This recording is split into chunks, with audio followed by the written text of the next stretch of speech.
quand une jeune fille de 14, 15, 16 ans est enceinte, bien évidemment, la première qui est interpellée aussi, c'est la mère de cette adolescente, donc la future grand-mère. Pour que ça soit clair, je dirais la grand-mère pour parler de cette dame, la mère de l'adolescente et l'enfant.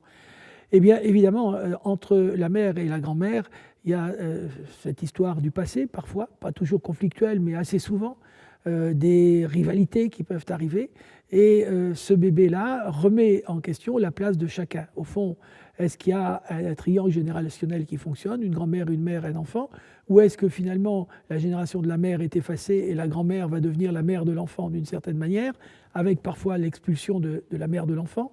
Donc il y a effectivement des triangles générationnels qui souvent dysfonctionnent.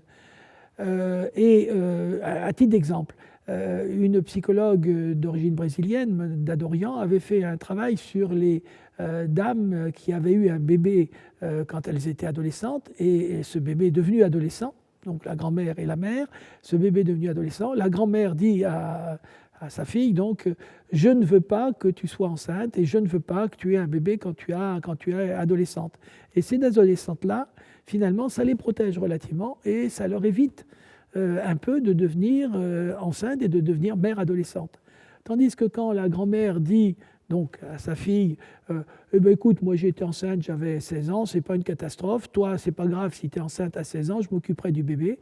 Eh bien, ces jeunes femmes, très rapidement, elles se retrouvent enceintes et elles sont dans une répétition transgénérationnelle avec souvent ce que ça implique, c'est-à-dire une certaine paupérisation, une absence d'études, donc, et très souvent l'obligation rapidement de faire un deuxième ou un troisième enfant, ne serait-ce que pour avoir un statut social et des ressources financières, et elles se trouvent enfermées dans une spirale négative et une spirale du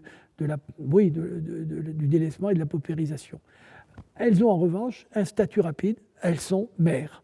Voilà. Alors, peut-être aussi, il faut prendre ça en considération, que dans certains quartiers, dans certains lieux, dans certains milieux sociaux, être mère, pour une femme, c'est une protection.